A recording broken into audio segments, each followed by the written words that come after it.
आज है फ्राइडे और आज हमारा सबका प्लान है कि नासिक की जर्नी करना है। नासिक जाने के लिए स्पेशली 3 रास्ते हैं। सबसे फेमस है सापुतारा वाला, उसके बाद आता है धर्मपुर कपराड़ा वाला रास्ता और एक शॉर्टकट निकला है जहाँ पे भारी वाहन नहीं जाता है। वो धर्मपुर से माकड़बन होते हुए कपराड़ा निकलता है। वो थोड़ा शॉर्टकट है पर नैरो रास्ता है। तो तीनों रास्ते अच्छे हैं, सेफ़ है और सब जा सकते हैं, फैमिली के साथ जा सकते हैं। काफ़ी लोग पूछते हैं कि फैमिली के साथ जाने के लिए कौन सा रास्ता अच्छा है। अगर सापुतारा होते जाते तो वहाँ पे पब्लिक मिलती है, खाने पीने की चीज़ें, स्टॉल वगैरह मिलते रहते हैं। और धर्मपुर होके जाते हैं तो भी मिलते हैं पर लिमिटेड है।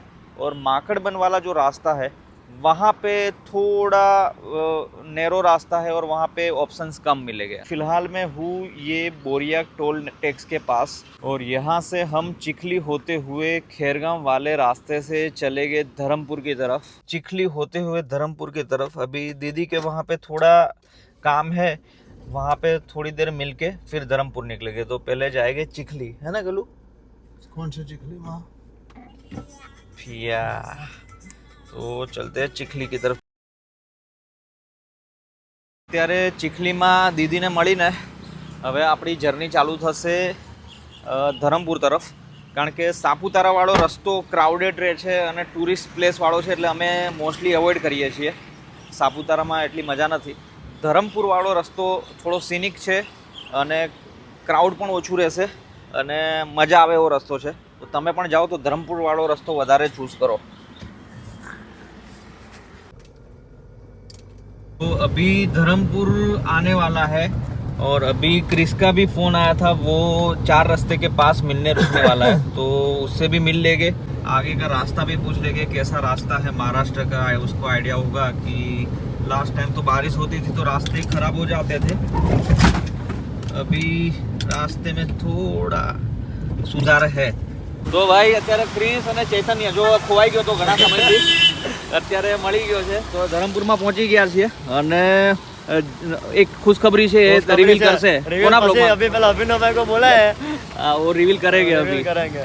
और अभी यहाँ पे तो भाई धर्मपुर में तो बारिश वाले एकदम मजेदार मौसम हो गया है। चालू है बारिश, रास्ते में तो ग्रीनरी भी जबरदस्त मस्त आ गया। अभी तो ક્રિસ અને ચૈતન્યને મળી લીધું છે અને હવે અમે જશું એ કહે છે કે માકડબન વાળો રસ્તો પણ સારો છે, કપરાડા વાળો પણ સારો હશે, ગમે તે રસ્તેથી જાવ કંઈ વાંધો નથી। તો અત્યારે પ્લાન એવો છે કે મેન કપરાડા વાળા રસ્તા ઉપર જ નીકળી જવાના છીએ। પાછળ અંજુ તો એવો મીન ટેબ્લેટ લઈને ઊંઘી ગઈ છે અને વરસાદ થોડો થોડો ચાલુ થયો છે અને સિંગલ પટ્ટી રસ્તો હવે આમને આમ ચાલુ રહેશે જ્યાં સુધી કપરાડા વાળો મેન રસ્તો હાઈવે ના મળે ત્યાં સુધી। ગ્રીનરી આજુબાજુ ચાલુ દેખાવાની થઈ ગઈ છે। નિહાલ ઊંઘી ગયો છે, हाँ થાકીને હવે ઊંઘી જશે એટલે હવે ડાયરેક્ટ ઉઠશે જ્યારે મહારાष्ट्र में एंट्री करसूँ ત્યારે એની આંખ ખુલશે। बारिश के कारण यहाँ पे पानी काफ़ी ज़्यादा दिख रहा है। यहाँ की आसपास की नदी है, कौन सी नदी है वो पता नहीं है, अंबिका है, पूर्णा रिवर है, कौन सी है वो पता नहीं है, ये धर्मपुर के आगे। और बारिश कंटिन्यूअस थोड़ी चालू ही है। तो रास्ते की कंडीशन कुछ पेचिस खराब आ रहे हैं ये रास्ते पे। अभी तो कपराड़ा तो पहुँचे नहीं है पर बारिश में हर बार ये रास्ते में थोड़ी तकलीफ तो होती ही है। तो देखते हैं कहाँ तक ये ऐसा रास्ता आता है, गड्ढे से भरपूर। आराम से चलेंगे पर અને કપરાડાવાળા એક પેજ ઉપર બધા એક્સિડન્ટ થતા જ હોય છે, ખબર છે? વળાંક વાળો एक घाट वाले रास्ते पे हर बार एक ट्रक गिरी हुई दिखती है। वो रास्ता आएगा तो मैं दिखाऊंगा, 100% एक ट्रक तो गिरी ही होगी, देख लेंगे। रास्ता खराब, बहुत ज्यादा खराब तो नहीं है, ठीक ठाक है। इससे भी ज्यादा खराब रास्ते हमने देखे हैं इसलिए ये तो ठीक ठाक ही लग रहे हैं। वरसादी माहौल में एक बार चा पाछी पीवी पड़શે क्या? पाछो रस्तो आओ चालू थियो, खड्डे में गड्ढा।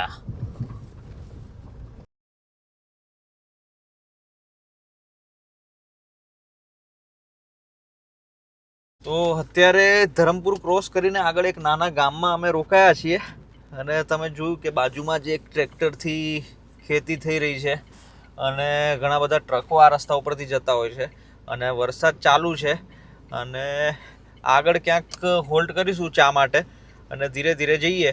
વરસાદી માહોલ છે, મજેદાર વાતાવરણ છે, ગ્રીનરી છે અને ડ્રાઈવ એન્જોય કરીએ છીએ. અને અંજુ ઉઠી ગઈ છે. પાછળ શું કરે છે અંજુ? કુરકુરે ખાય છે અંજુ.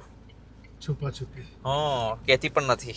એકલી એકલી જ કુરકુરે ખાવા લાગી છે. પેલા ઊંઘાડી દીધો છે. હા, પાછળ ઊંઘાડીને એકલી એકલી મસ્ત કુરકુરે પડીકા ખાય છે, ફૂલ ઓફ પામ ઓઇલ. આ વેધર છે આપણું અત્યારનું, વરસાદી વાતાવરણ છે. ચલો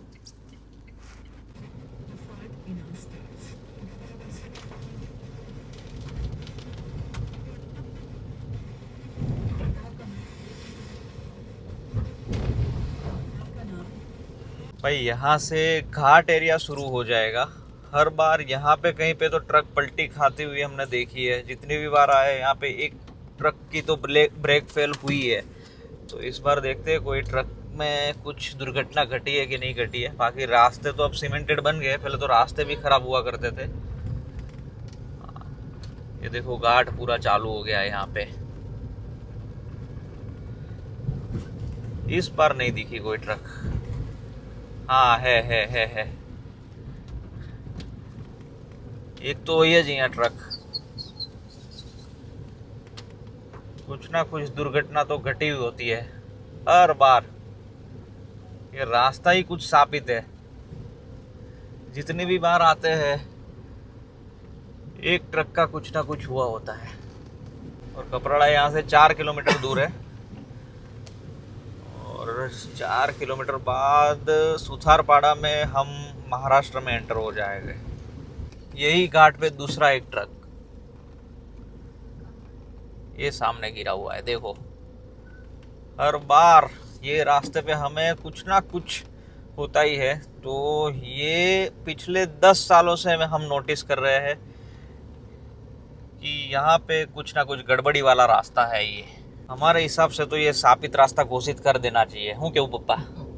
જ્યારે જે હાથ से कर दो. હા પર જ્યારે પણ આવે ત્યારે એક ના એક તો જોયે જ હોય દર વખતે. તો અહીંયા સ્કૂલ છૂટી છે એટલે સ્કૂલને જવાનો રસ્તો ચાલુ થયો છે. અને આ બાજુ કોઈ કપરાડાની સ્કૂલ લાગે છે. બધાએ સેન્ડલ પહેરીને ગયા છે. કપરાડાવાળા છોકરાઓ બધા છત્રી લઈને પ્રવાસમાં નીકળ્યા લાગે છે. बारिश में जब गाड़ी चलाते हो ना तो साइड में कभी कभी सामने से गाड़ी आ जाती है तो सामने साइड में उतर जाते हैं. तो वैसा करने की क्या तकलीफ़ हो सकती है वो मैं आपको बताता हूँ. अगर साइड में अगर उतर जाती है गाड़ी तो फिर प्रॉब्लम ये होती है कि यहाँ पे जो कीचड़ है, अगर यहाँ पे साइड में से गाड़ी आई तो गाड़ी हम अगर यहाँ पे उतार देंगे तो फिर ये हालत हो सकती है भाई. पूरी गाड़ी कीचड़ में धंस गई है और ये ऐसी बुरी तरह धंसी है कि गाड़ी पलटी ही खा गई, ऐसे ही हो गई है. तो रात को बहुत नीचे नहीं उतरना है गाड़ी को, वरना ये प्रॉब्लम है भाई. ओहो, पूरी धंस चुकी है भाई.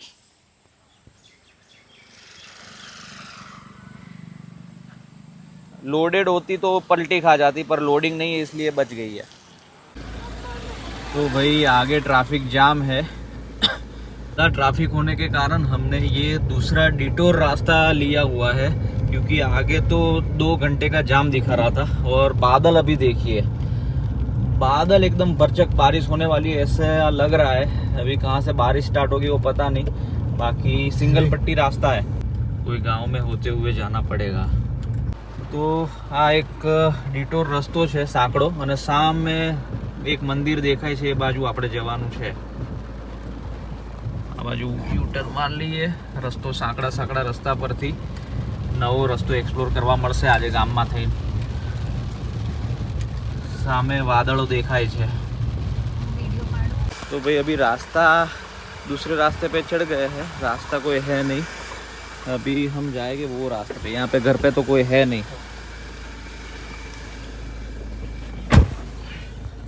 अभी रास्ता जो आया था वो रिकॉर्ड नहीं किया, क्योंकि बहुत ही ऑफ रोड वाला रास्ता था. कैसे कैसे करके गाड़ी चलाई. 4x4 की याद आ गई थी और बारिश भी थी, बारिश का पानी भी जा रहा था. पर अभी प्लेन रास्ता आ गया है, अभी कोई टेंशन नहीं लग रहा है। गांव भी आ गया है कोई, तो वो रास्ता था, तो इसलिए अभी पापा ने बोला कि अभी नेक्स्ट गाड़ी तो लाएंगे तो फॉर्च्यूनर ही लाएंगे। पापा ने ऐसा बोल दिया है। वो रास्ता खराब था। हाँ, मुंह से ऐसा निकल गया होगा। अभी पेठ बाईपास पे पहुंचे हैं और सीधा अभी यहाँ से थोड़ी आगे घाट सेक्शन शुरू होगा। अभी हम पेठ वाले घाट पे है और वहाँ पे वॉच टावर दिख रहा है ऊपर, वहाँ पे कहीं पे जाने का रास्ता होगा तो देखेंगे, बाकी चले गए हाईवे पे। तो सामने बादलों के बीच 2-3 पहाड़ दिख रहे हैं। लास्ट टाइम आए थे तब तो पूरा ग्रीन दिख रहा था, अभी बादलों के अंदर छुप गए, बहुत सारे हैं, 3-4 पहाड़ तो ऐसे ही है। Welcome to Nashik. नासिक में एंट्री हो गई है। तो भाई सामने मेरी MBBS की कॉलेज आ गई है, medical college, doctor Vasantrao Pawar medical college. 2008 से 2015-16 तक ये कॉलेज में था। हाँ, 2016 में आया तो इंटर्नशिप। ये doctor Vasantrao Pawar medical college Nashik. तो भाई अभी अंजू की सोसाइटी में एंटर हो गए हैं, तो अंजू की खुशी देखने लायक बनी है आज। खुश हो गई है। निहाल के नाना के घर अंजू गदगद થઈ ગઈ છે એકદમ। હૃદયમાંથી ઉછાળા આવે। ઓહો, ખુશીના મારે રડવા ના લાગે। इतनी खुशी। तो गलू के नाना आ गए हैं। क्या आयो? नाना ना घरे। नाना ना घरे आई गयो। तो भाई अभी सब लोग नासिक में आ गए हैं। अभी लगभग कितने बजे पता नहीं, पर बीच में बारिश थी और ये ब्लॉग को यहाँ पे ही एंड करते हैं। कैसा लगा ब्लॉग आप कमेंट में बताना है, ठीक है। गलू टाटा करी दे।